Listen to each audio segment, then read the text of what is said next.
Formula One Philosophy ends the year. And this is part 2 of our recaps of the season. So you just listened to our over-under recap. This is now our predictions for our constructors. Get ready for a lot of hot takes, nonsense comments, and Nick screaming about Ferrari. Like you said at the beginning of the last episode. Isn't that what you always do? There you go. I do. F1philosophypod@gmail.com. We'll talk about that one this episode.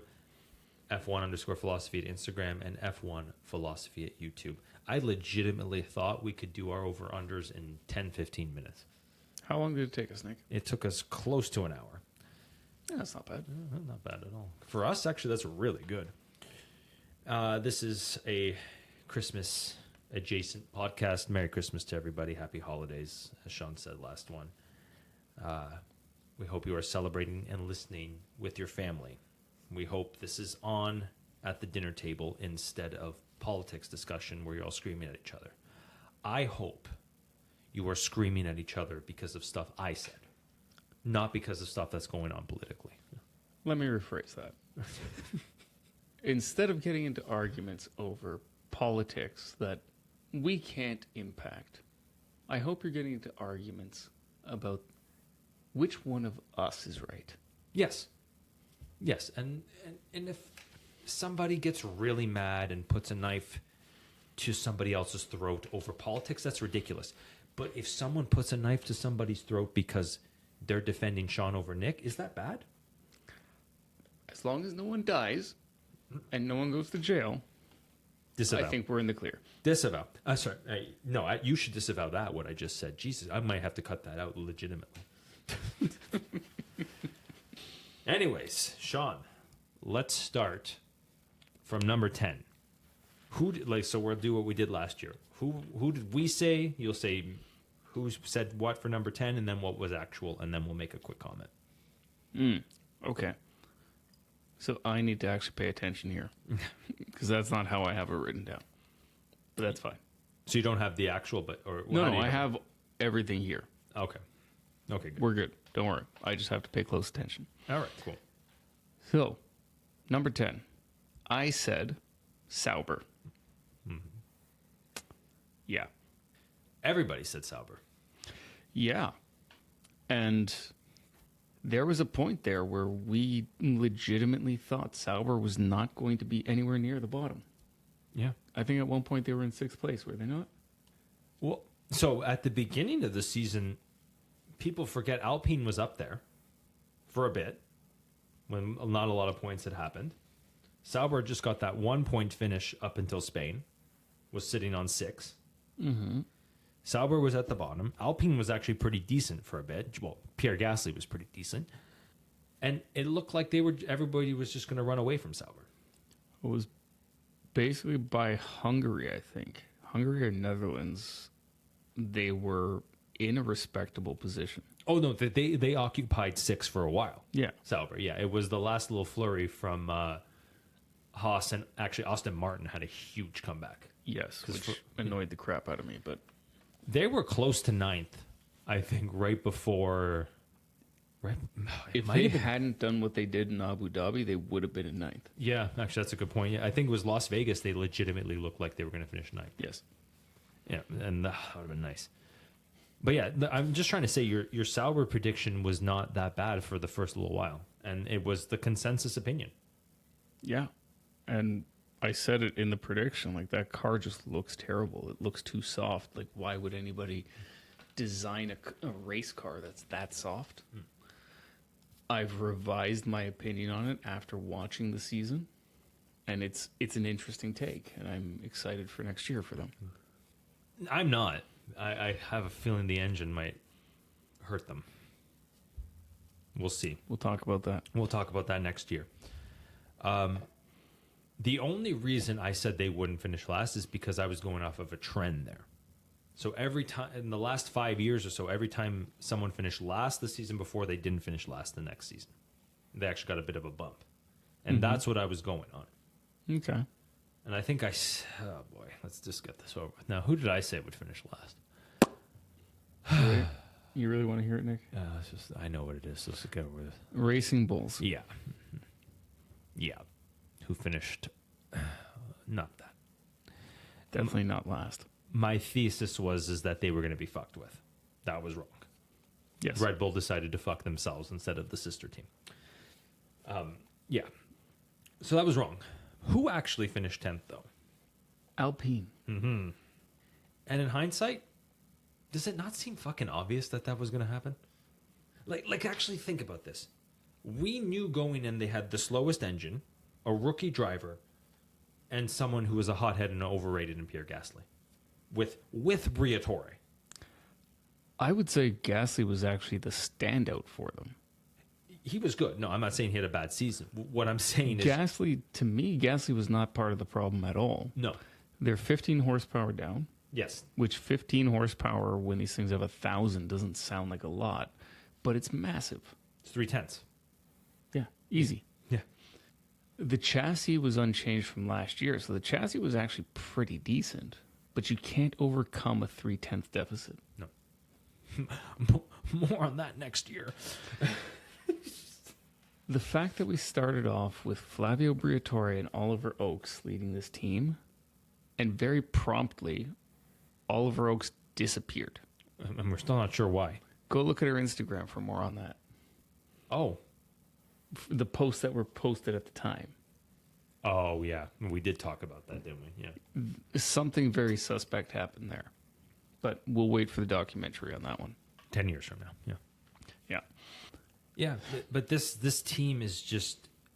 I think you nailed it. It's just typical French. They'll find a way to screw themselves. And they did. The problem is the racing entity is not French. Oh, yeah. Renault is, I guess, in Enstone, right? It's based in Enstone. The engine manufacturer is in France. In Vire, which is what they're getting away from. I'm optimistic for them next year. I am. We'll talk about that next year. Especially if they have what they claim to have. Yeah, yeah. Well, we're going to talk about that at the end of the episode. So Sean and I are skirting around the rumor going around that Mercedes and Red Bull have a 3/10 advantage or a 15 horsepower advantage from a loophole that they've discovered. We're going to discuss that fully at the end of the episode. Yeah. Okay. So yeah, both of us were wrong on that. Yes. And like I said, in hindsight, this seems kind of obvious, but I think we were deluded because I was reading a lot of or going over a lot of the predictions from other podcasts, and Alpine looked really good in testing. They did, and everybody was bad. Yeah. Yeah, and everybody was saying, okay, this will be a decent car this year. I think that was very delusional. And once again, you cannot base anything off of testing. Yeah, and a lot of this was nobody really showed their hand in testing. There's nothing new happening this year. So last year's chassis with the same engine looked reasonable. Can't blame them. Yep. But you can look at another team that had last year's chassis with an old engine and rookie drivers. 2021 Haas. How did that end up? Anyway. Yeah, moving on. Who did we say, or who did you say ninth? Who did I say ninth? And what was actual? I got it right wrong. Oh, I know who you said. Very wrong. Yeah. I said Williams. Yeah. I had no faith in Carlos Sainz getting on top of it. I thought they were just going to plummet. And to be honest, it's because I don't like James Vowles. I was going to say that, and I think you were on to something. Who might be a problem in the future. I think you were just too early on that prediction. Sure. I will take your sympathy there. You said Sauber. My arms are raised, everybody who's not listening. Nick is celebrating because he got his ass kicked in the over-under. Pretty hard. And it hurt. Yeah. Got a spanking, everybody. So, Nick said Sauber. Sauber came in ninth. Nick wins that one. And that's a lucky ninth that I predicted because, like we just talked about, like they probably should have been a lot higher, if not Could've. and if not for a flurry from other teams towards the end, they were there. They were up there. Yep. Now, I just want to note, I don't have it as Sauber in this table. Do you remember what we said at the beginning of the season? Saudi. Yes. Sauber Audi. Yes. We didn't lean into that enough this year. We did not. We We missed basically forgot about it. we missed a great opportunity. Yeah. There was a lot going on this year. Yes. It was a very impactful season, and we just got caught up in it all. Yeah. Well, you and I, like we'll talk about it more later. You and I nailed the McLarens. We're not giving ourselves enough credit for that. We called that so well for years. Yeah. Yeah, like I'm just saying, there was so much more that of substance. Saudi was there in case there was really nothing to talk about. All right, eighth.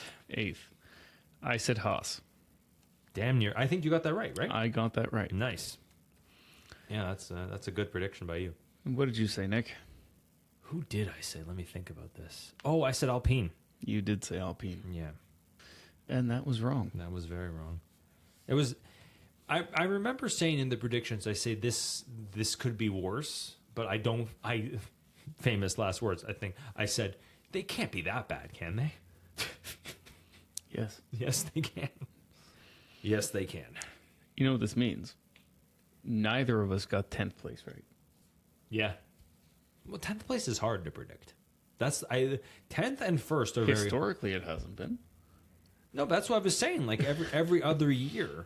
No, but historically, if you bet on Sauber, you were like 60% likely to get it. Actually, yeah, that's a good point.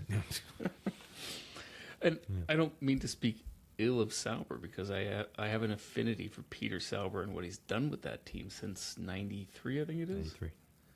Amazing. For a privateer team based in Switzerland to be able to do what they've done, amazing. But historically, not great results. Yeah, I was looking at 2016 for some reason. I'm sure it'll come up in this discussion for something. They finished behind Marussia that year. Ooh. Yeah, That's not good. that's a little painful. Yeah. I don't think Marussia was ever really serious. Well, yes and no. But that was a nice looking car, though. It was. I did like that car. It was like the burgundy black or something like that, or something. No, it was white and blue. White and blue with gold. I'm thinking of a different car then.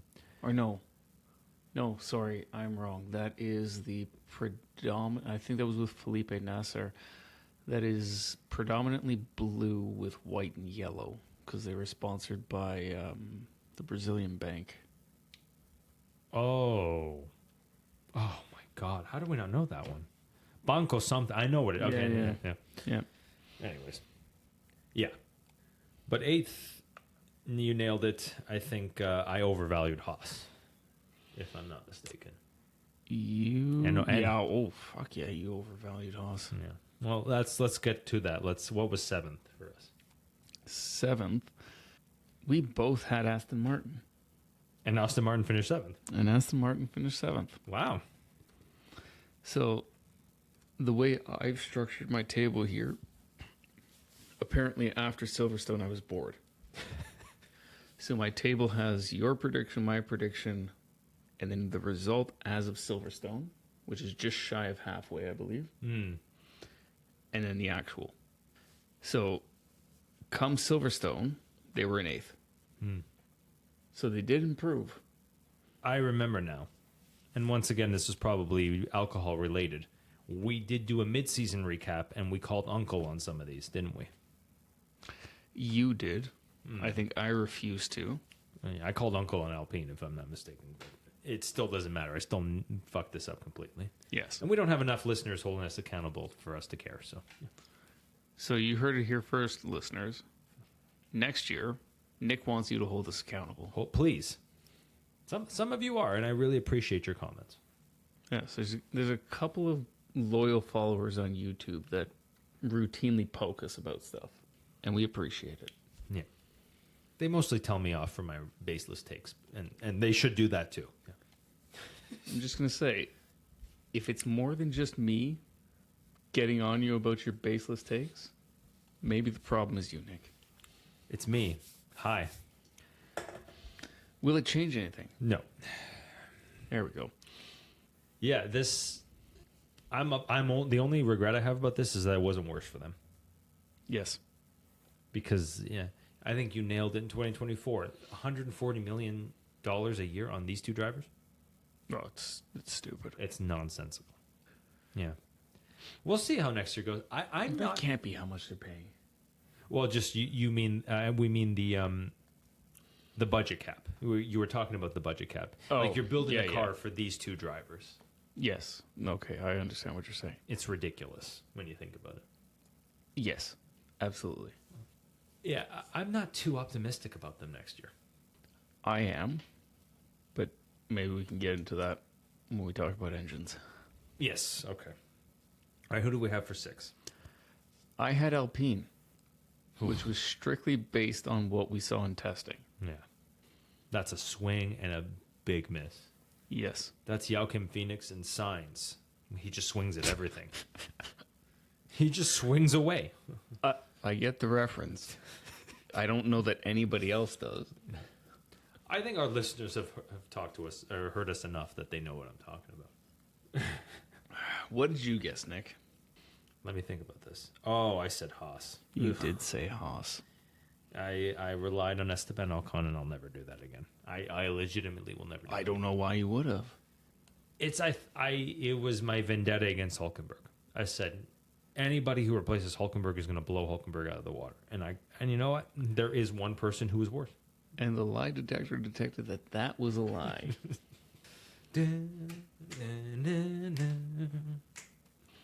Okay, anyways. Who came in 6th? It was Racing Bulls. It was Racing Bulls. Yeah. Can you tell me who was in 6th as of the Silverstone Grand Prix? It was either Sauber. It was probably Sauber. It was Sauber. Yeah. That's wild. Yeah. I was trying to think anybody else. It couldn't have been Aston Martin, couldn't have been Alpine. Yeah. Yeah. So we both shot the bet on that one, too. Yeah. Shall we move on to 5? 5, I'm actually excited for 5 because I remember who I put as 5. I don't know that you should be excited about that. Who did I say for 5? Oh, sorry. Never mind. I'm looking at the wrong thing. Thank God. Like I said, this is not lined up with the way we're doing it. I said Mercedes. I listened to that recently, and honestly, you should have got that right. You should have. Yeah. Yeah. So the theme, I have a word because we're coming up on the top half. I have a word for the top half. It is arrogance. The arrogance of the top 4 teams was the reason each team in the top 4 finished where they were. And Mercedes should have finished a lot lower. They should have finished at least 4th, if not lower, because they decided we're going to replace a 7-time world champion with a rookie. And they seriously looked us in the eye and said this will be an improvement. Not just a rookie. One of the youngest drivers in F1. Yes. And I remember that discussion. I didn't want to swing for the fences because I had already swung for the fences with Racing Bulls. So I said, I'm going to play it safe and put Mercedes 4th. But I egged you on to do it, and I'm glad you did because they should have finished there. Because Russell should not have had this season. They wasted a good car on two this year, 2 inadequate drivers. I know you talked about how you had thought Antonelli had a decent season in 2025, and I'm intrigued to see where this goes, but I'm cautiously optimistic with him. Yeah. But this should have been a lot worse for them. I will admit, I think this was pessimistic of me. I didn't have hope for Mercedes, and they did get lucky this year. Very. They got lucky that Ferrari shut the bed. And Red Bull. And Red Bull. And they ended up where they did. Now, 5th, like I said, pessimistic, but doable. So, I was wrong, and I'm okay with that. Yeah. I kind of wish it happened, though. It would have been great. It would have been amazing. It would have been great to see Toto's forehead vein explode. Yeah, he probably would have thrown his headset at the table a million times. He probably would have thrown Fred Vesti at the table. Yeah, I think Bottas at that point, Bottas is where I was about to go there. Bottas at that point would have recognized the signs and would have ran away as it would have about to happen. Isn't that what he did? Am I wrong? You're not wrong at all. Fucking hell. Yeah, I'll save all my Bottas hate for next year. Who did I said Williams fifth, if I'm not mistaken, You said Williams. and I got that one right. Not only did you get it right, you got it right since Silverstone. So they've been locked into fifth all year, pretty much. Yes, absolutely. It was Albon in the first half, Sainz in the second half. And I'm here for it. I love that they're there. Yeah, I think if we're being really honest with ourselves, we want to see them take a step back just to get rid of Vowles. That would be nice. Both of us are not optimistic on him, but I guess if he succeeds, it's not the worst. It's a love-hate thing. I didn't like him. I don't like him. But I didn't like him because he was coming in off the back of... Mercedes. No. Who's the guy that was there that hired Albon? Little guy. Oh, Capito. Capito, yes. He was coming in off the back of Capito, and I think Capito did a great job for Williams. And I hated that Vowles was getting the credit for it. That well said, because people underestimate how much restructuring he did. Yes. That being said, it's clear that Vowles has kept the momentum going. Yeah. Okay? Good point. So, I'll give him that. I hate micromanagers. I have a deep, ingrained hatred for people that micromanage other people. Yeah. Well, And he admitted on Drive to Survive that that is what he does all day. That's my hatred for him. It's my own whatever, but yeah. he could be saying that and not actually be that type of person, right? He could just be someone who's bringing together a good team. No, but just go watch. As much as we don't like Drive to Survive, just go watch all of the Vowles portions of Drive to Survive. He seems like such a fucking douchebag. I can't stand him. This is why I rejected Office Life, because you're right. I can't stand those people either. Yeah, there's something else. Anyway.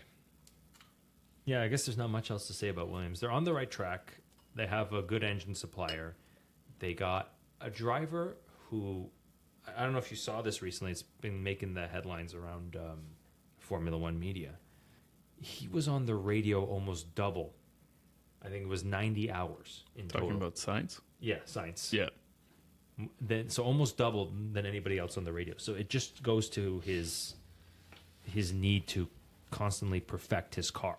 He wants his car to be as best as it can, as good as it can. Yes. That's a big deal. And if I'm being honest, I think that comes from Ferrari with how ridiculous Ferrari is. He learned how to speak to the team like that because of the nonsense at Ferrari. That's a good point. It also speaks to Williams, right? It probably means he sensed that Williams had the same problem. Yes. And Williams, I think, does. They've had that problem for many years. They've had ineptitude. The engineers are lovable. They're very unique. They're very exceptional, but they need to be corralled. Mm-hmm. And Frank Williams used to be that force. Yes. If you talk to people who worked with Frank, Frank was a very strict authoritarian type of person. And when he became too infirm to do his job properly and handed it off to Claire, it started going downhill. And that's not to say anything about Claire. That's just with any change of leadership, there are problems that arise. No, she seems genuinely bright. She is, yeah. I've always looked at her and like she seems to understand what needs to be done. I just don't think she has the asshole in her. And that's just it, yes. And yeah. So she wanted to make Williams this like new age type of thing. Like we can do it, we can all do it together, but like that's not how Williams thrived. Yeah. And maybe that's where Vowles benefits by letting the drivers do it.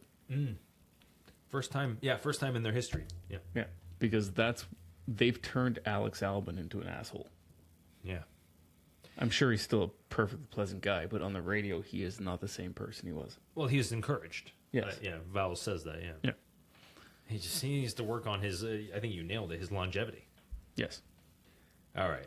let's get into nitty gritty. Let's keep in mind, I said the word of the top 4 is arrogance. And I think that's going to describe what we see perfectly. Mm-hmm.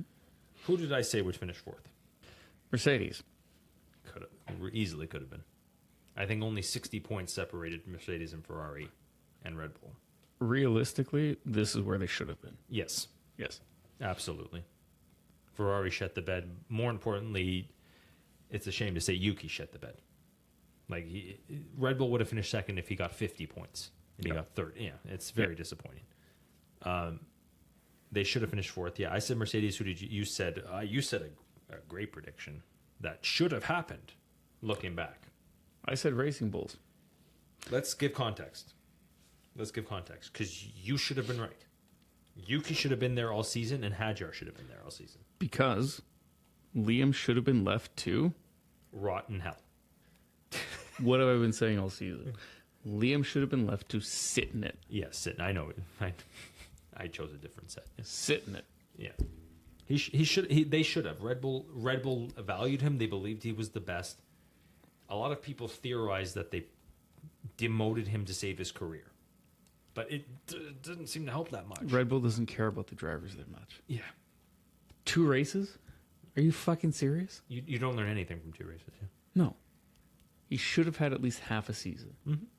Yuki said it himself. His biggest regret for this season is that he didn't get to drive the car that he developed. Yes, and he was making a big deal about preseason development and preseason testing all the way to Las Vegas. Yes. He understood that. Yeah. Yeah. And Yuki was saying, if Hadjar and I had been in that car, Racing Bulls probably would have been up there. Yeah. And that's what my prediction was based off of.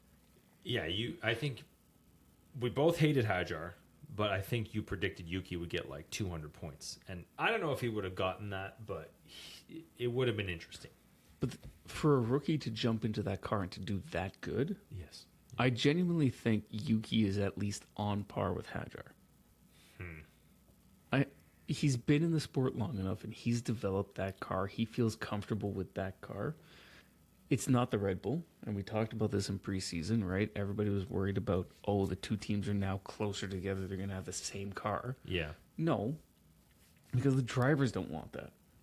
Yeah. Yuki developed this car. He wasn't given the chance to drive it. I think he's a step down from Hadjar. I just don't think he has a podium in him, but I think he's consistent. I don't disagree with that, but I think potentially he has more consistent points. Yeah, well, we did see that in 2023, 2024. His consistency is what knocked out Ricardo. What is my saying, Nick? If you can't be good, be consistent. Thank you. Which is, I challenged that this year and I got proven right about Carlos Sainz. I'll give you that. Yeah. But at the same time, the fact that he knows what that is because I rail it into him consistently. Consistency, yeah. My God, I'm going to wake up in the middle of the night screaming that one day. Where were we going with this? Okay, who actually finished 4th? Ferrari. Speak now, Sean, or forever hold your peace, because I think you know what's coming. This is where they belong. You're absolutely right. Yeah. They are not the team that people make them out to be. This is their place in the championship. They do not deserve the extra money they get. Mm-hmm. They do not deserve the fandom. This is Ferrari. Anybody who thinks otherwise is not paying attention. I'm probably going to spend the next 20 minutes explaining why you're right. It won't be 20 minutes, but just stay with me on this. Remember when I came back from Greece last year? What did I say to you? I said something. Okay. I guess that's way too specific. I was looking at plaques. It was a 3-week trip. Yeah, were you supposed to answer that question? I was looking at plaques in Greece, and I noticed one common theme. Italian countries or Italian provinces were winning the battles with German generals. I do remember this, yes. Yeah. And I go, where the hell is this in history, right? Nobody hears about this. Because it goes back to something. and this is going to relate to what I'm about to talk about. Italian unification is the worst thing that happened in Italy. Because it took 13 amazing localities. Like there's Parmesan cheese, like Parmigiano Reggiano. Amazing cheese, but that's a whole different locality than carbonara, which is from Roma. Right? And then there's Sicily with all the fish, and then there's Sardinia with the islanders. And more fish. And more fish. And then there's Genoa with the fishermen. And the salami. And salami and more fish. And sails. And the Lombards in Milan. And Milan is its own fashionista thing, Well, right? The Lombards are the first bankers, are they not? There you go. And then you got the Venetians and the Venetians, right? And they built that whole city underwater, and the Venetians are wine, I think, or something useless. And then the Friulano in the northeast that are basically Serbian, and a lot of them marry Serbians, and they made Friulano trees, and that's not a drag on them. That's not me making fun of them. It's just what it is. But just remember, this is going to go out on YouTube, and you're going to get blasted. Probably, yeah. And then there's my part, which you think I was going to get blasted for that part? Then there's my part, which is a bunch of hillbillies who didn't have plumbing till 1975. Okay? And I'm proud of that. Okay? Both sides of my family are hillbillies. My dad's side of the family, my grandpa was a truck driver with a fat wife and 7 kids. Is he from Mississippi or Iran? You tell me. Jesus Christ. They ate rich food. They ate olive oil for dinner. They had no money. They went bare feet everywhere. Mississippi or Iran? You tell me. Anyway, what I'm trying to say is the worst thing that happened in Italy was unification. And what's been happening with Ferrari lately? They've been wrapping themselves in the Italian flag, have they not? They're Italy's team. For 75 plus years, Nick. No, because there was one moment in time when a German general took Fiorano and Modena in that area, in Emilia-Romagna, and the rest of Italy hated him because he was a cheater and because they loved John Alesi, and he should have been the champion. There was that one period of time where they acted local, and they had someone to rally around, a German to rally around, and a British engineer, and a French technical director, right? And they think, and the point I'm trying to make is I'm actually going to do a victory lap on the whole Steiner and Mick Schumacher thing, and this is it. I swear to Jesus God, Christ. I swear to God, to be buried. No, because that whole year, there was something going around where Ferrari was making fun of Michael a lot. That whole year, they were just like, Fernando Alonso came out in a random interview and said, "It wasn't Michael, it was the car. All of us who won, we had the best car." And I remember that so vividly, just being like, you don't understand what it took to win. It's because, and the reason why Ferrari was allowing that to happen, the reason why Ferrari was saying that, and the reason why Ferrari was shitting on Mick, and I was saying this then, is because they were getting at the legacy of Michael, because they really believed, Sean, they really believed they were this close to winning. I'm putting my fingers like very close together, my index and my thumb, to anybody listening. It's like 3/4 of an inch. Yeah, 3/4 of an inch. Yeah. That's actually, yeah, good, Sean. They really believed they didn't need Michael's legacy anymore. They wanted to destroy that finally, to say, we're the Italians. We're the winners. It was always Ferrari. It was Ferrari. It was Italy. We don't need anybody else, because they really believed they were going to win. I'll agree with you on that. Yes. And they're wrong. Yes, because what happened towards the end of this season? You started seeing Enrico Cardile, former engineer, talking about how the entirety of the mechanics and the Ferrari organization rallied around Michael. They were playing soccer with him during lunch, right? They all ate together. They spent 12 hours a day together, because they were implying that, Charles and Lewis don't do that. They were starting to admit it. And there was just a civil war going on with the engineers where I saw this report released a couple weeks ago, right after Abu Dhabi, saying Hamilton was trying to get the team to rally around him, but none of the engineers were talking to him. And I think that goes to something that you talked about at the beginning of 2024. Why none of the engineers would listen to Lewis. They should have. That's why you hired him. You hired him for his expertise, but the engineers didn't listen to him. They rallied around Charles. And what the fuck happened? By Qatar, they were 8th on pace. They couldn't even finish in the points in the sprint. They couldn't finish in the top 8 in the sprint. 13th and 18th. Because you rallied around Charles, who doesn't know what the fuck he's doing. He doesn't know what he wants. All he wants to do is sit there and fucking complain. Whine about everything. And to the point where John Elkann finally says, shut up and drive. 2 days later, what does he say? I actually have a really good relationship with Lewis. Saying, I think we said it at the time. Wrong comment by him because, yeah, Ferrari's not this fucking powerhouse, right? He's bragging about Weck finally winning. Mm-hmm. But Weck hadn't won since, what, 1976? 1976 or 73, one of those. Yeah. A ridiculously long time. You're not this powerhouse. You don't need Ferrari. Ferrari's not going to win. No. You needed someone like Michael. But they're starting to, and I said at the time, they're starting to recognize that Charles is not that guy to rally around. But you spent all of 2022 destroying Michael because you believed you could win, and 3 years later, you're back at the start. And I say all this to say it's probably going to get worse. It's probably going to get worse for them. They're probably not going to win for another 5-10 years. When you say win races or win championships? They may win a race here or there. Like you and I were talking about this earlier this year. Since 2008, they've won what, like 20 races? Yeah, about that. Mercedes in that time has won over 100. Red Bull's won. Max alone has won 70. Yeah, but this goes to my point. Ferrari is not the team that people think they are. Yeah, but they thought they were. So they thought they could destroy Michael and destroy his legacy and destroy his son because they thought we don't need him anymore. But they recognize this year we do need them after all. Not that Mick was ever going to win for them. Mick was Ralph. I've said that from the beginning. He was Ralph. Yes, and I was going to cut you off and intervene, but you said it, so yes. Mick did not have it. No, I said that from the beginning. I think my brother and my father listening to this are going to completely disagree. I thought he deserved a decent career. He deserved to be here at this point. He didn't deserve to be cast out the way he was, especially by Ferrari. Yeah. And that's the point I'm trying to make. Ferrari, the entire last 2 years of this podcast, I've been trying to say, why didn't you at least give a fuck about him? Because they thought they didn't need him or his father's legacy.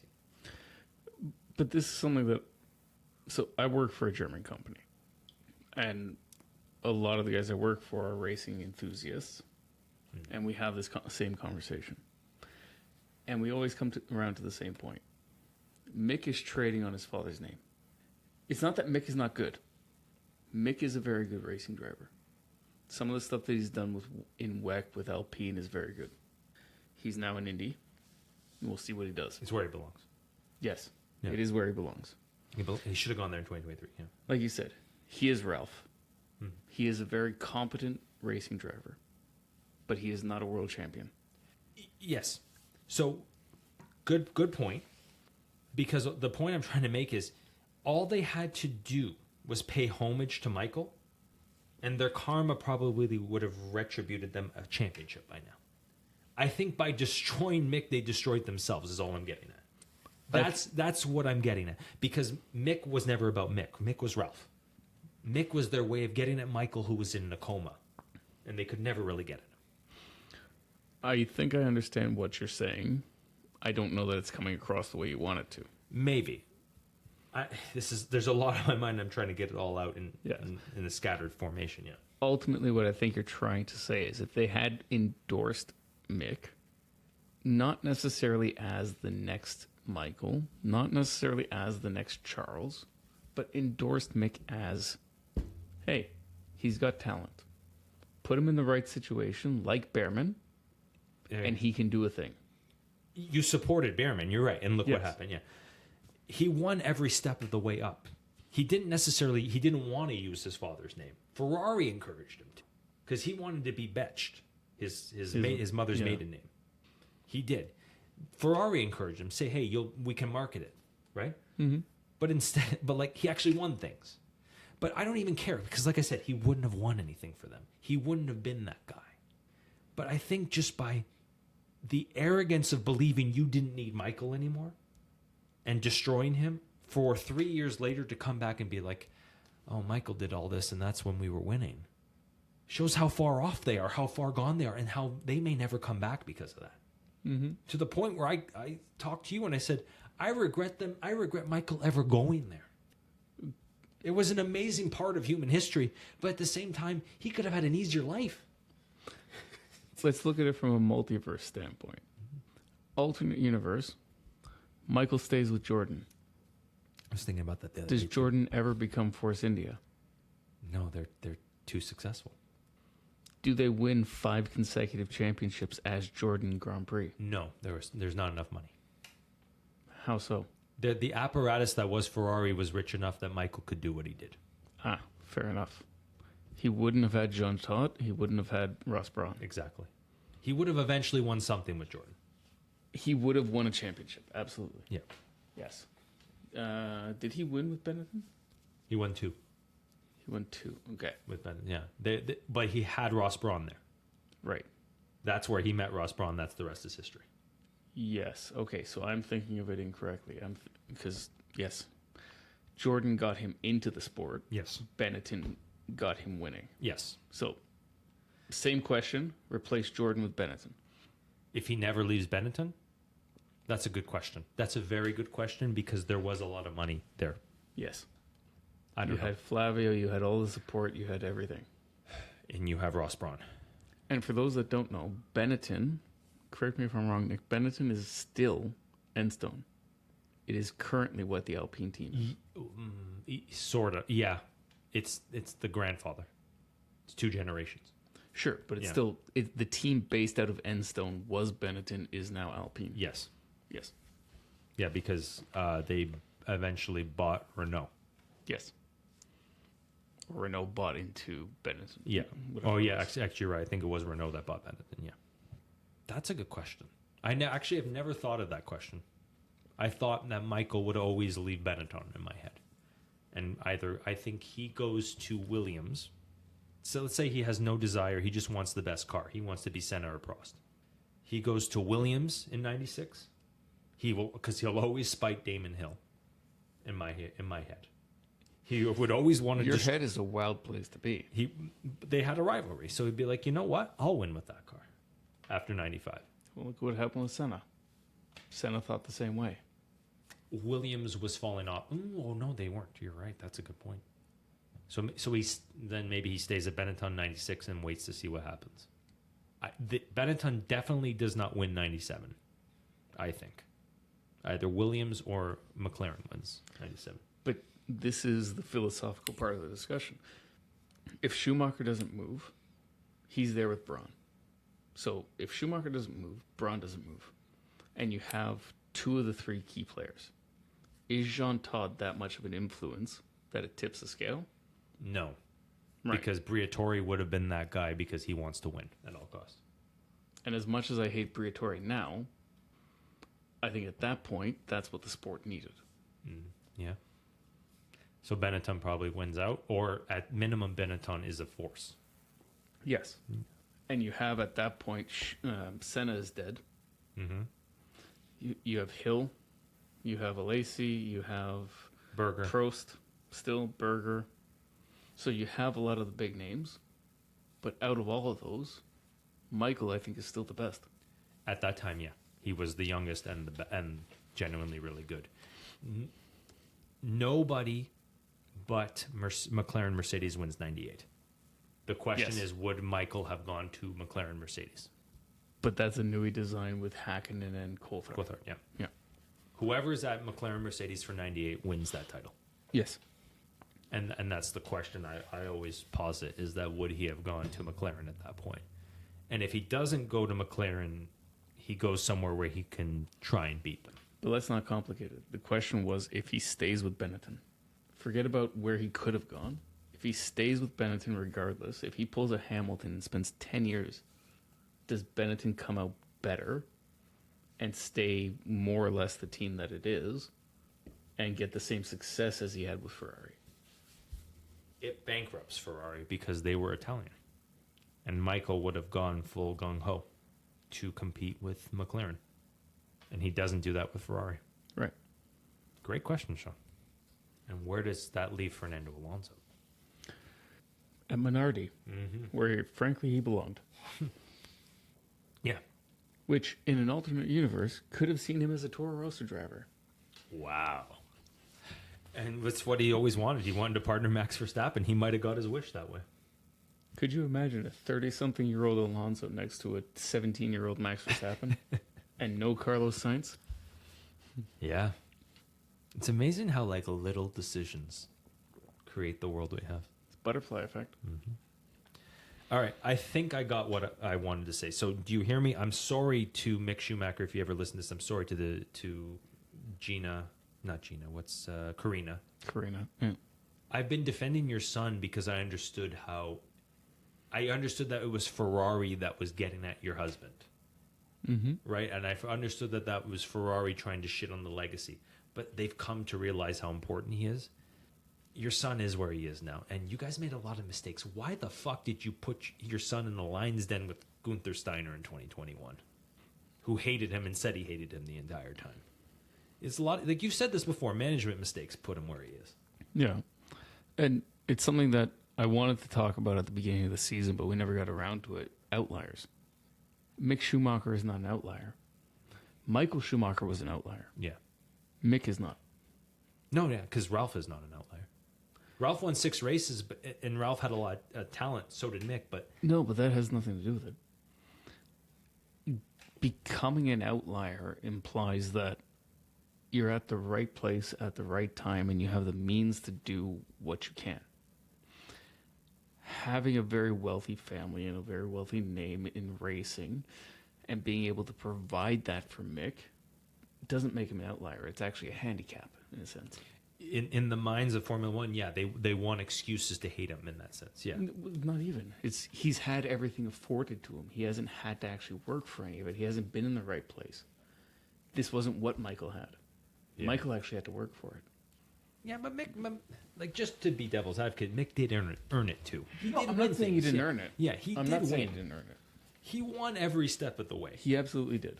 He's very good at what he's very good at what he did, partly because his family has had the means to give him everything to be successful. Mm-hmm. It's not a bad thing. It's what a lot of Formula One drivers has. Verstappen has it too. Yeah. Yes. The difference is, Jos Verstappen was not a world champion. Yeah.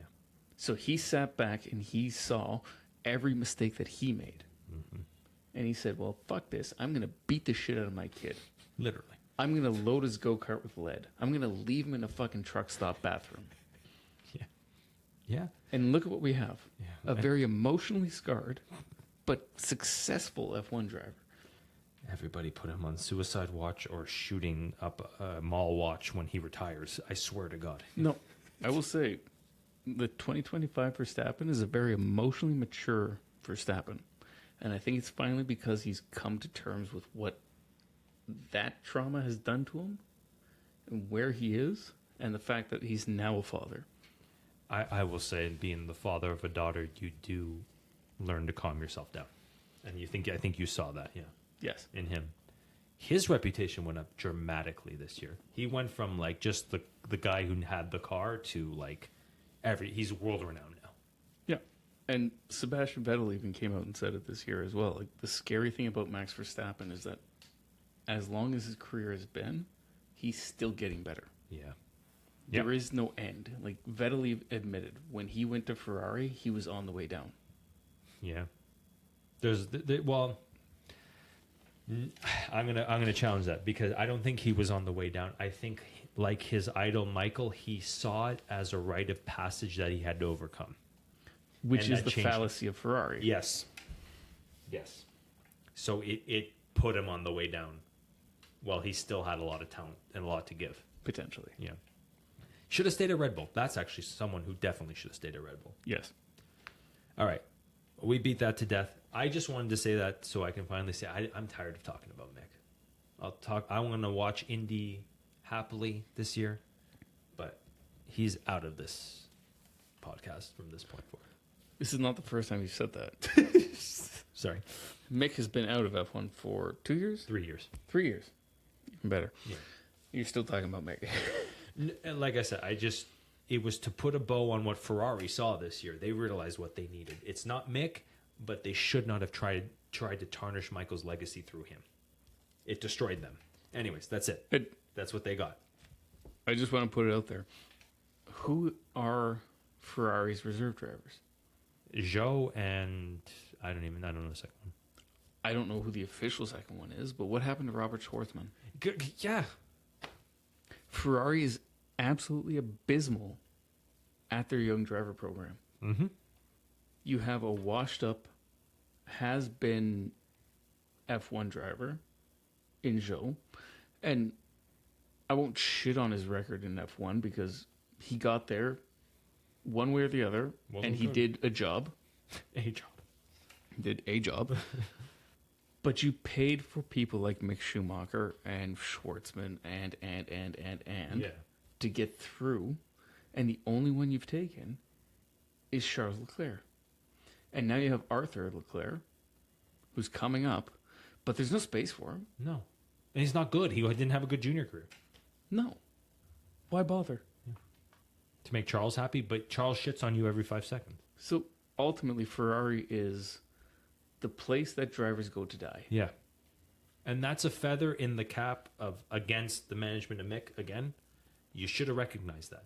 They were delusional. They really believed that Formula One would be fair to them and Ferrari would be fair to them. You should have seen what they did to your father. Many times over. Anyways. Yeah. 3. Yeah, we beat that. 3. We did it in under... Actually, we didn't know over. We did it in 23 minutes. Sorry. It was a good discussion. Yeah. But that's 23 minutes of me making sure it wasn't just you talking. All right, 3. Who do we have for 3? 3. So we have Ferrari for me, and Ferrari for you. Mm-hmm. And we were wrong. Surprisingly. Yeah. So who was actually number 3, Nick? It was Red Bull. It was Red Bull. And they should have been higher. Should have. They blew Verstappen's championship. Yuki was either non-existent or just not in a good position. I'm a little disappointed in his season. Yep. It is what it is. It is. And frankly, it's a little hard to decipher. Because if you listen to Marco, he claims it's because they didn't fire Christian Horner soon enough. He's got a good point. Yes, agreed. But if you listen to Oliver Mintzlaff, Marco speaks for himself and not for the team. But at the same time, there was a very distinct turnaround in form when Horner left. Yeah, and we talked about it last week about how Mekis wasn't the lame duck we all thought he would be. He certainly didn't think that. I think more importantly, he put Marco in the background. Yes. And that's important because it's not just Horner that was the problem. We talked about this a million times over the last 2 years. It was both of them. It was Horner and Marco. Yes. And putting Marco in the background, he was basically fired. This was just a formality, I think, at the end of the season. Yes.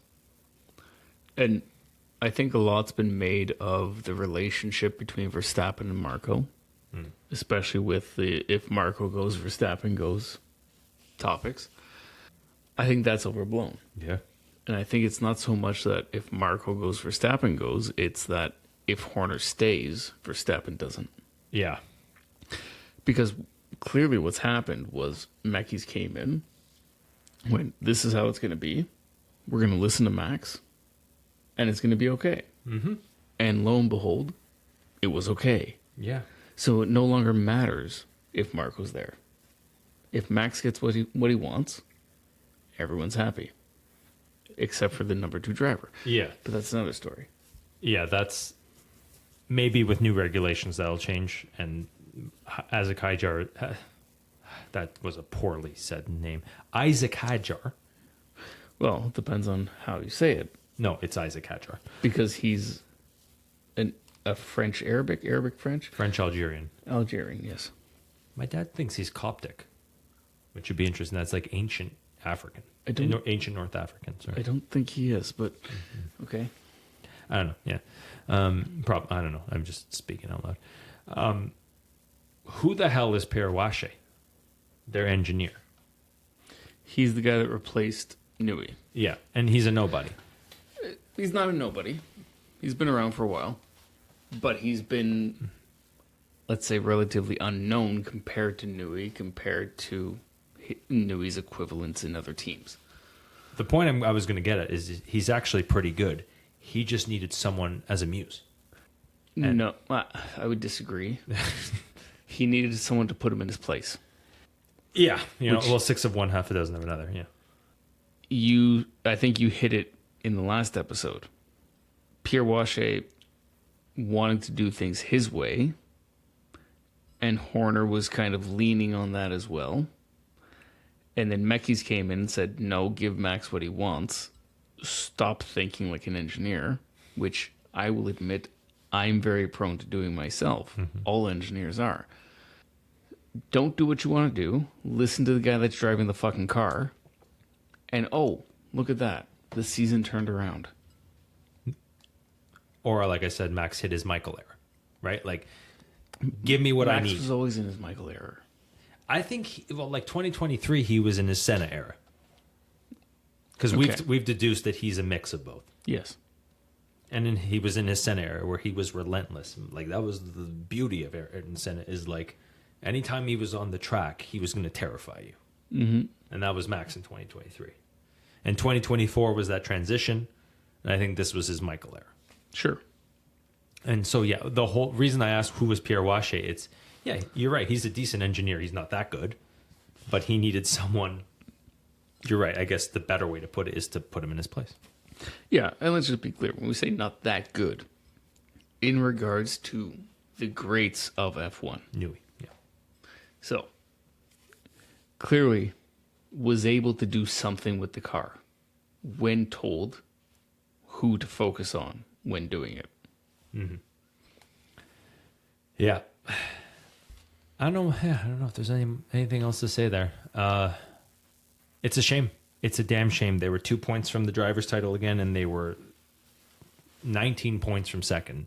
And I think that's, to me, they're a big fail. This was a big failure for them in that sense, where they get a lot of praise for how they ended the season, but if you look at the whole of the season, that chaos really cost them. That chaos with Horner and Marco and the transition to Mekis, it really cost them. Absolutely. All right. Who did we say second? Let's see here. Second, I said Red Bull. Mm-hmm. You said Red Bull. Mm-hmm. It was Mercedes. Yeah. I think we've talked about both of them already. Yeah. They got lucky. They got very lucky. Yes. It sounds unfair, but I think that is effectively what it is. Mm-hmm. They got lucky that Ferrari shut the bed, and they got lucky that Antonelli is able to provide feedback that benefits George Russell. Yeah, we'll see. Yeah, we'll see how that goes next year, because if they are as good as they claim they're going to be next year, there may be a title fight between them. Sure. But I don't know. Well, I'm intrigued to see that. I have an unfortunate bad feeling that George Russell's going to fight for the title. I don't, but okay. We'll get there. Yeah. And one. This one, we can all agree on. I think was unanimous. All the way across the board. It is McLaren. Mm-hmm. You, me, actual, McLaren took it. Yep. And by the way, let's give ourselves just a little bit of a pat on the back. It seems obvious now, but going into the season, a lot of people thought Ferrari. I don't know how. Yeah, because, well, they finished very close last year. There's a lot of momentum. They're getting a 7-time world champion as their second driver, or as another driver. He wasn't going to be a second driver. There was a lot of optimism for Ferrari. Sure. But McLaren won by almost double, I think.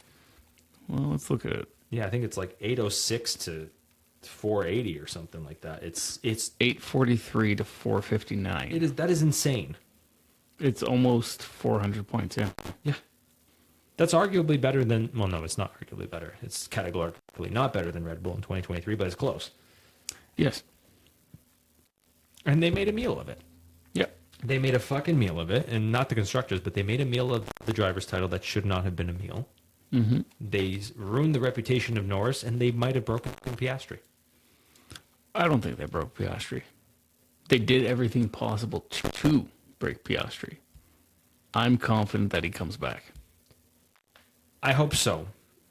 I really do. Because that whole thing I said about Mark Webber, and you were right to bring it up.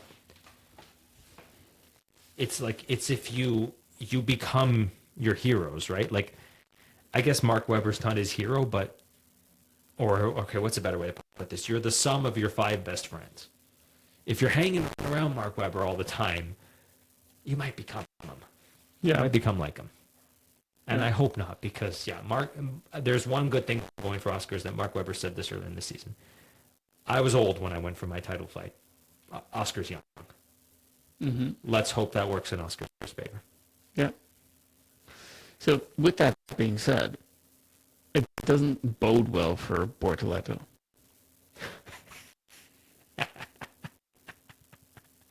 That is a very good point. Because Weber manages Piastri, and that's what you're trying to get at. Mm-hmm. Weber is the voice in Piastri's ear. Who manages Bortoleto next? Fernando Alonso. And that is a very good point, Sean. I gotta think on that more and lean into that more, because you're right. If I'm going to be consistent, I don't see. Well, I already don't necessarily see a great career for Bortoleto, because I think next year is going to be tough for him. I think it'll be tough, but given what we've seen from him this year, he has not shied away from fighting Fernando on track. Mm-hmm. So, yes, this is a weird dynamic. Bortoleto, his manager, is on track with him every weekend in a competitive car. Interesting. And I say competitive in the sense that they're competing with each other for the lower ends of the points. Yeah. And Bortoleto doesn't back down simply because it's his manager. I have all the respect for Bortoleto. I think there's something there. And I think the fact that everybody wrote him off is why I was... Including us. Well, actually, I said this year he would overachieve. I Sure. did. Just simply to be a contrarian. Next year's the litmus test. Yeah. Next year's where the rubber hits the road for him. Yes. That's a good point. All right. I hope you guys didn't make fun of us too much. We actually did pretty decent. I think, in our predictions. I annihilated you on the over-under, but you beat me by 1 on the preseason's predictions. And it was Williams, wasn't it? Williams was the difference. Yes. Mm-hmm. So it's 4-3 on preseason, which is abysmal considering there's 10 teams. Means we got 3 teams completely wrong. Yeah. Yeah. All right. I just want to comment on this quickly. Brian Scown, you commented on a comment I made on YouTube, or a comment, not I made, a comment based on a short that was made on YouTube where we talk about whether Lando Norris got beneficial treatment of the car. And he sent us some videos talking about showing a historical chronological timeline since Zandvoort, where Lando explains that the car is now being put in his favor. I don't know if we can play these YouTube clips on this episode. Let's not. Okay. So the whole point of it is, do you think that McLaren interfered with Piastri's car? That's what Brian Scown was trying to get at with us.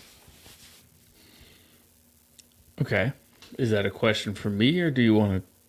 Well, I already commented on it. I think there's a possibility that they may have favored Norris's setup, but I'm not sure. There's not a lot of proof, unfortunately.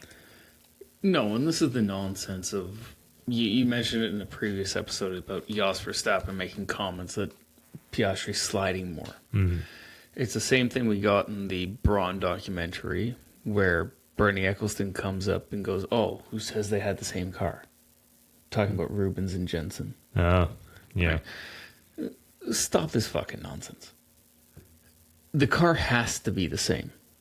You're making one car. There may be upgrades that come at different times for different drivers. McLaren has been very clear on when they've done that. different drivers get different upgrades at different times based on priority and what they're feeling.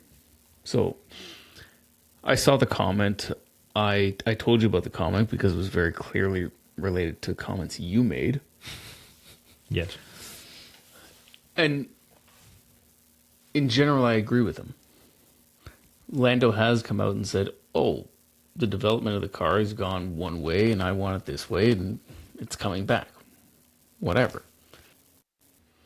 I think it's genuine in that the team is trying to give Lando the car that he wants. Now, when he doesn't get what he wants, does Piastri benefit from it? I think yes. Because I think Piastri is genuinely the better driver. In the sense that he is less sensitive to minor changes. Lando, to me, sounds like the type of driver that Max is, who hasn't identified what he wants. Wow. Max is a very specific type of driver, but Max knows what he needs. I don't know that Lando is there. Whereas Piastri is a whatever, give me a car and I will drive the shit out of it. So yes, the team has been focusing on trying to get Lando the car that he wants because, and we've touched on it this season, Piastri doesn't need the support. You could do RC cars, I think you said. Yes. And this goes back to McLaren with Coulthard and Hakkinen. Coulthard always thought that Ron Dennis favored Hakkinen. And Ron told him outright, yes, because he needs it and you don't. And we've talked about that this season. I think Piastri doesn't need the coddling that Norris does. It's very clear to me that Zach Brown favors Norris. Yeah. Norris is Zach Brown's adopted son. But Zach knows that he needs a proper second driver to guarantee the constructors. Oh, yeah. And that is Piastri. So Piastri is not guaranteed a title simply because he's a great driver. Piastri is there to get the team the Constructors' Champion with the intent that Norris is going to be the driver that wins the drivers in an ideal situation this year. For Zach. Yes, for Zach. So, do I think that there's any underhandedness and that they're sabotaging Piastri for Norris? No, not at all. Are they trying to give Norris the car that he wants? Absolutely. And potentially at the expense of Piastri. Yes. Is there any underhandedness? No. The setups, the teams, and we've talked about this this season as well. Each team has the ability to set up the car their own way. If Norris says, I want the car set up this way, it doesn't mean that that's what Piastri has to use.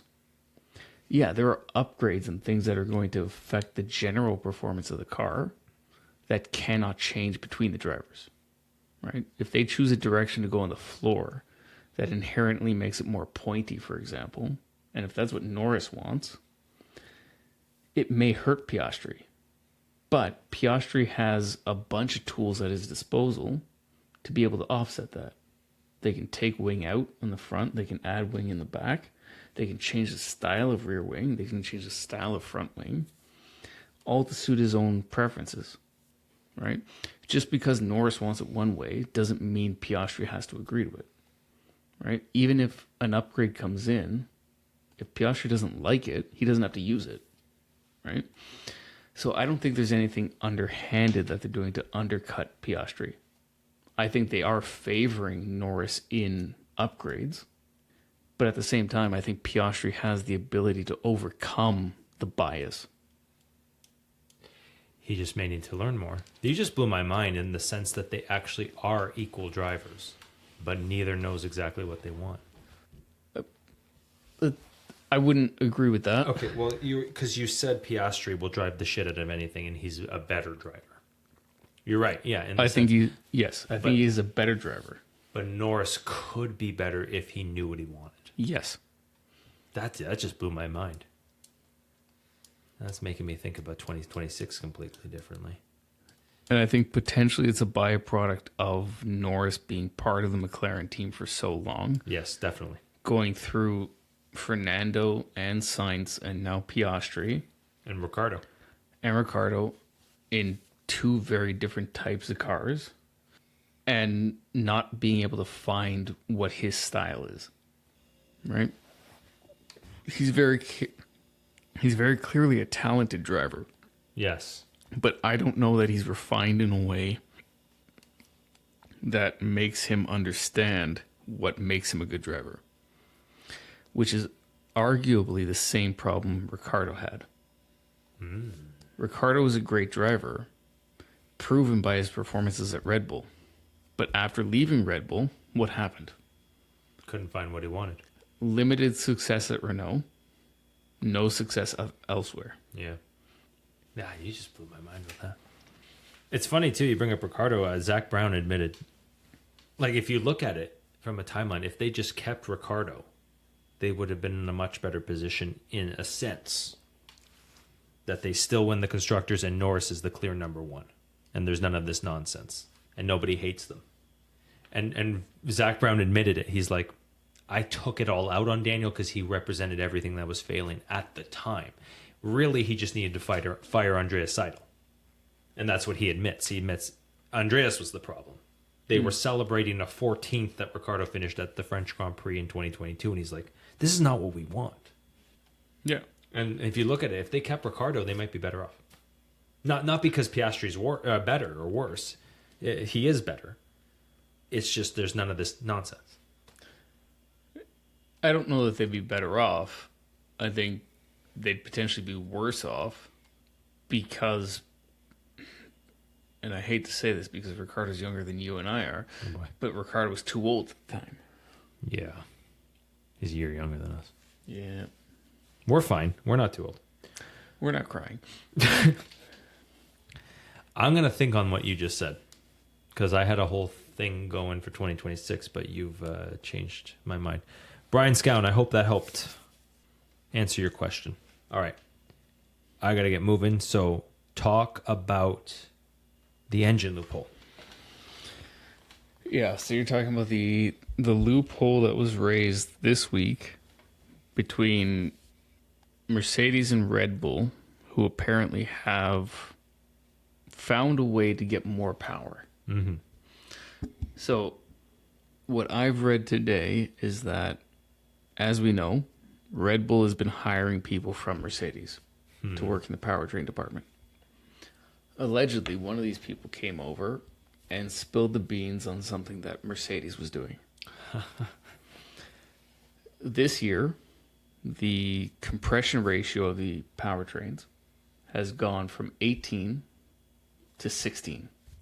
So how much volume of air gets compressed? 18 to 1 was what it was previously, down to 16 to 1. Mm-hmm. So less compression means less power. If you can try and get that power back up, it's going to benefit you. Mm-hmm. So what the regulation states is that it's 16 to 1 at room temperature. It can only be safely measured at room temperature. These things operate at over 100 degrees Celsius. You cannot safely measure or accurately measure operating conditions above room temperature effectively. So in order to make everything, let's say, straightforward, they standardize it to, you have to provide the measurement and the calculation in your data package at room temperature. So at room temperature, you have a volume, it gets compressed, it calculates out to 16 to 1. Now, when things heat up, dimensions change. With metals, with anything, as they heat up, they expand. As they cool, they contract. An interesting happens with carbon fiber, where carbon fiber actually has a negative effect. So as it heats up, it contracts, and as it cools, it expands. There are all sorts of weird things you can do with materials to make them do what you want. And this goes to what's being claimed from Mercedes. is that because the measurement is done at room temperature, there is no way to tell what's being done at operating temperatures, because these engines do not operate at room temperature. They operate at very high temperatures. So Mercedes has found a way, allegedly, to go from 16 to 1 at room temperature to 18 to 1 at operating temperatures. So how do you get to 18 to 1 versus 16 to 1? 18 to 1 means you have more compression. You have more volume being compressed into a smaller area. So something is happening in this cylinder to decrease the volume effectively at temperature. Allegedly, Mercedes has this pinned. They have an engine that operates in this condition. Red Bull is allegedly working on it, but has not nailed it. Nobody else has been able to use this. So we're talking about Ferrari, Honda, Audi. Have not done this. They're targeting 16 to 1, and 16 to 1 will be the ratio they have through the entire performance band. It's huge. Now, a lot of the conversation has been focused on what happens if they determine this is the situation. Do they compromise and say Mercedes and Red Bull can use this for 2026 but not 2027? I think we've got a bunch of very intelligent people around, and there are a whole lot of things they can do to handicap Mercedes and Red Bull, like they did with Ferrari in 2019 with the fuel thing you're talking about? Yes. Okay. So we're at sustainable fuels now. 2026, you have to use a sustainable fuel. And they put a lot of effort into defining how much energy the fuel can provide. Okay. So if you have a Mercedes or a Red Bull powertrain and you're gaining X amount of performance based on an 18 to 1 compression ratio at operating temperature, cut them off at the knees and say their fuel can only perform whatever percentage less. Oof. If they're going to cheat, and you know at this point that they're cheating, cut them off. But why not just do what they did with Braun in 2009 and said, okay, you can all do it? Because it's going to take a year to redevelop those engines. At this point, you do not reward the cheating, because that's what they're heading for right now. They're heading for right now saying, yes, it's wrong, but they're going to be able to run those engines for a year. Which in my mind is fucking bullshit. But it's innovation in the sense, right? No, it's cheating. Because this goes back to the spirit of the regulation. This is not, hey, it doesn't state that we can't do this, so we're going to do it. It's very clearly, this is the compression ratio, and we're going to measure it at this condition. They went, oh, they're measuring it there, so we're going to just make it so that it measures properly but doesn't comply to it elsewhere. No, if they want to do that bullshit, your penalty is you get 20% less energy in your fuel. I'm so conflicted because you make a good point, but I always just want to see the best possibilities, right? I want to see the highest possibilities at all times. But let's entertain that, because who does Mercedes power? Mercedes, Williams, McLaren, and Alpha, Alpine, yeah. and Alpine. And then we have Red Bull and Racing Bulls. Yeah. So we have 7 of 10 teams. 6 to 10, yeah, 6 to 10, but yeah, 60% of the grid. 6 of 10? 6 of 11. Oh, 6 of 11. Yeah, Yes. that's Okay. Whoops. Sorry. Yeah. Yeah. We should know that. Yeah. Yes. So 6 of 11. That leaves the rest of the grid complying with the rules. So, what's the better option here? Do we allow the 6 teams to get away with more performance, hoping that the chassis will balance it? Or do we do something like, hey, anybody who's not cheating gets 10% more fuel energy? I'm trying to think of this because it's like it's sounding like to me they're setting up the basis for like a spec series at this point. It's like there's all this nonsense. But it's not. I know. And I mentioned to you before we got on that I downloaded the 2026 technical regs because everybody says, oh, these cars are all going to look the same. Right? It's the same thing we saw in 2020 or 2020, 2022, yeah. 22, sorry.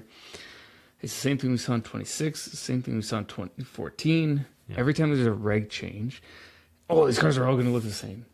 So I downloaded the regs and I opened up a CAD package and I started plotting out what does the rule book say these things have to look like. It's a fucking rectangle. It's a rectangle with 4 wheels. So there's still endless possibilities. Yes. These things are not going to look the same. But if you allow a team to run away and cheat, you're going to get that team on top. And at this point, it's anything powered by a Mercedes is going to be on top, which is the majority shareholder for engines. So that's an easy thing to say. Anybody who runs a Mercedes is going to be on top. Yeah, likelihood, yes. So it doesn't help it that they're cheating effectively. So what are we doing to make sure that they're not cheating? We can limit their power or we can increase everybody else's power. Yeah, I would say increase. And if that's the only 2 options, you increase other people's power. I disagree. I think we limit theirs. They're cheating. They're the ones that should suffer. But ultimately, you want to see the cars going the fastest they can possibly go. That's why I would say increase. But that's misconceived. We've worked for a year to get to these cars. If you change that now, Ferrari, Honda, Audi will not benefit from it because the engines are designed. You cannot increase power by 10% and not have an impact. So it's like an empty promise in a sense. Yes. Yeah, you can have more power, but there's nothing you can do with it. Yeah. At this point, if you say, okay, Mercedes, we're going to dock your fuel flow by 10%, catastrophic to everything Mercedes has, which in my mind is merited because they're cheating. Yeah, that's a big discussion. What do you guys think? Maybe we can do one more discussion. Well, we'll definitely have this discussion, I think, again before the season starts. Because this is a big discussion. We're at an hour and a half as it is. So yeah. All right. What do you guys think? Please leave a comment. Let us know. Is Sean right? Am I right? I had something funny. But you know what? Like, I'm going to change. I'm going to change. Instead of making a ridiculous comment, I'm going to change and not say something stupid for no good reason. I mean, but that's your job here, isn't it? Yeah. Is Sean right? Am I right? Who did 9/11? Okay. Nick McKiley. It was a great year. This was a great season. We got more subscribers, more views than we ever did. We're growing. Thank you guys for listening. We love you. And we hope we come back just as strong next year because we want to keep doing this. We love this. Keep sending your questions. We will respond to them. Maybe not timely, but we will get to them. We're very busy. We're not. We're just lazy. All right. See you in 2026. Good night, everyone. Good night. Merry Christmas.